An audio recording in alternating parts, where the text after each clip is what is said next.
Hi guys! Good morning! Punta naman tayo sa isa sa mga murang bilihan at fresh na isda. Sa mga taga-Tansa, alam na alam to. Dito lang to sa Amaya. Amaya 7. Dito nga sa Amaya guys, kahit alas 7 ka pumunta, may mabibilhan ka pang isdang fresh. Fresh at mura pa. Bago nga pumasok si Toto guys, pupunta muna tayo doon para may pang ulam kami. Malapit lang pala to sa amin guys. Malapit lang to pag nakamotor, nakasasakyan ka or naka-e-bike. Pero pag nilalakad mo, malayo-layo din.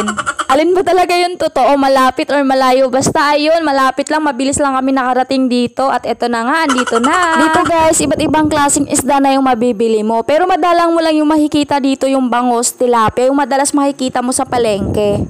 Kung ako lang din yung bibili dito guys, baka wala akong mabiling isda kasi konti lang din yung kilala kong isda. At dito naman guys, pag bibili ka ng isda, dapat may dala kang ballpen at papel. Kung sa bulungan, kailangan mong bumulong, dito papel, ballpen. At isusulat mo doon kung magkano ang ipepresyo mo sa isda. At kung mataas yung presyo mo, sa'yo ibibigay ang isda. Dito ang transaction sa long table sa may kubo. Kung may mga hangong isda or bagong dating na bangka, dito agad nila nilalapag yung mga kuha nila at prepresyohan yan. Pag masipag ka lang talagang pumunta lagi dito sa dagat guys, makakabili ka ng mura at fresh na isda dito sa Cavite. At yung mga bumibili dito guys, may mga pwesto din yan sa palengke at yung iba naman, may mga pwesto dito sa gilid at nire-repack-repack nila, tagwa 100 per tumpok. At ayan na nga, ready na yung ballpen at papel natin. Bibili lang naman tayo ng pang-ulam. Pag sa ganito, pinapabayaan ko na si Toto makipag-transaction sa kanila. Bahala na siya.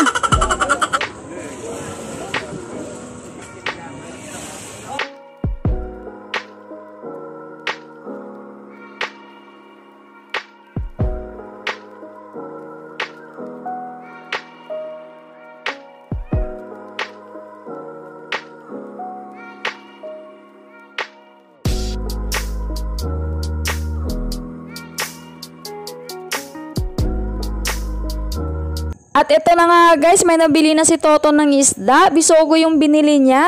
Sa halagang 250 pesos, madami na. Magkano ang kilo nito pag binibenta sa labasan? At isa din pala guys, dapat pagpupunta kayo dito, may dala kayong lagayan sa mapapamili nyong isda. Kasi pahirapan dito sa plastic. Kahit bibilhin mo na yung plastic guys, hindi ka pagbibilhan. As in, pahirapan maghanap ng lagayan. Buti na lang binigyan siya ni tatay, naawa. Nakalimutan din talaga namin magdala ng plastic guys. Itong isdang nabili namin guys, sobrang dami na nito. Kaya ibebenta ko din yung kalahati, balik presyo lang. Hindi na namin tutubuan guys. Ang importante lang naman sa amin na may mauulam kaming isda na fresh at mura. 250 Giorgio. Ito yung sa long table, dito sila nagtatawaran.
At ito nga guys, may mga bagong dating na bangka at ito yung kuha nila. Nilapag na kagad nila para mapresyohan na. Yun nga lang, hindi ko kilala kung anong isda to. Para siyang danggit na hindi naman.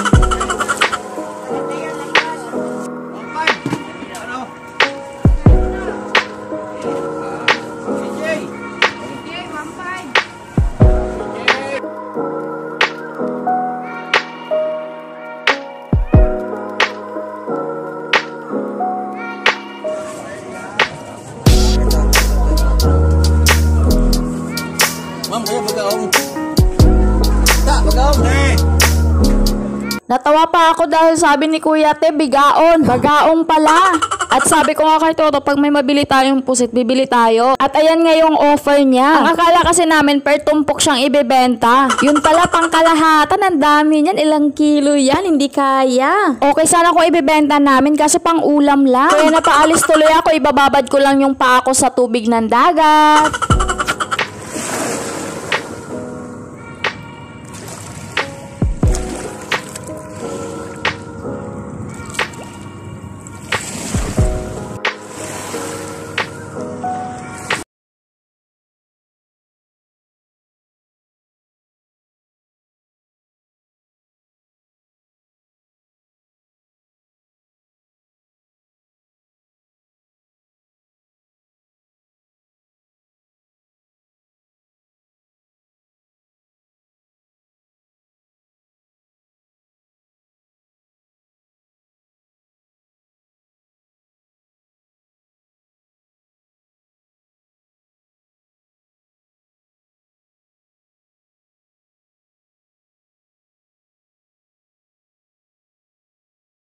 At ito nga, may bagong hango ulit, Pugita. Gustuhin ko man, kaso hindi namin alam kung paano lutuin to.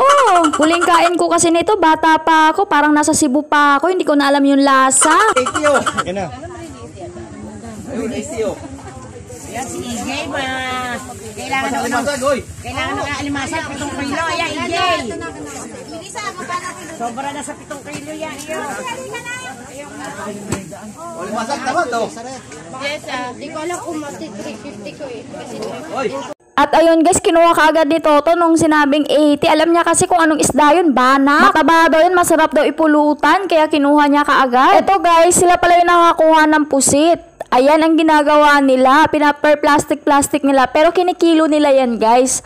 Nakabase pa rin yung presyo sa kilo. At ito naman si Tata, ready to dispatch na yung napamili niyang isda. Ang dami. At ayun lang yung pinamili namin guys. At uuwi na kami. Bago nga kami umuwi, dumaan muna kami dito sa gulayan. Bibilhan namin ng pangsangkap yung isdang nabili namin na bisugo. Kakamatisan nga daw niya para may sabaw. Siya na nga yung pinabili ko guys dahil siya din naman yung magluluto ngayon. At nung pagka-uwi nga namin, hinati na kagad namin yung bisugo para may benta na yung kalahati at malinisan na niya ang para sa amin. Yung para sa amin na bisugo guys, hinati niya lang sa dalawa. Yung isa pang prito at yung isa yung uulamin namin na sabaw. At yung pang prito guys, ire-ref muna namin para may ulam pa kami sa sunod na araw. At ito na nga, nagpakulo na siya ng tubig. Nilagyan niya na kaagad ng sibuyas, kamatis. At sinunod niya kaagad yung dahon sibuyas at sili green. Papakuluan niya lang saglit to bago niya timplahan. Ito din ata yung ulam na mabilis lutuin na may sabaw. Yung tipong bawat kulo ilalagay mo yung dapat mong ilagay. At itong ulam na to, isa din to sa masustansya. Yung mga ganitong ulam talaga yung paborito ni Toto. At nung kumulo na nga, tinimplahan niya na kaagad at pwede na ilagay ang ating isda. Papakuluan lang natin to saglit guys kasi mabilis lang madurog yung bisugo. Guys, nalulunod! May nalulunod! Pag nilagay agad ito mo. Nalulunod yung isda! Dami sinto. Ay! Ang sakit! Okay na.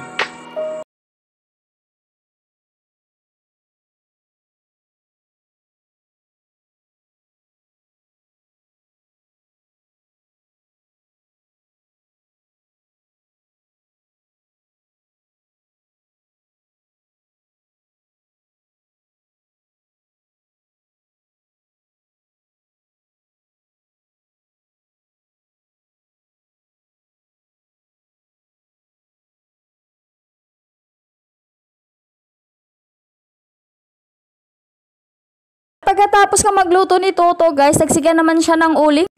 Iihawin niya yung banak na may kasamang tiyanak. Tiyanak! Banak kasamang tiyanak. At ito na nga, pinagsabay-sabay na ni Toto yung 5 para isang luto lang. Pagkaluto nga nito guys, kumain ka agad kami kasi maya-maya lang may pasok naman si Toto. At ayun lang guys for today's videos. Thank you for watching. Don't forget to like, subscribe, and share. Babush!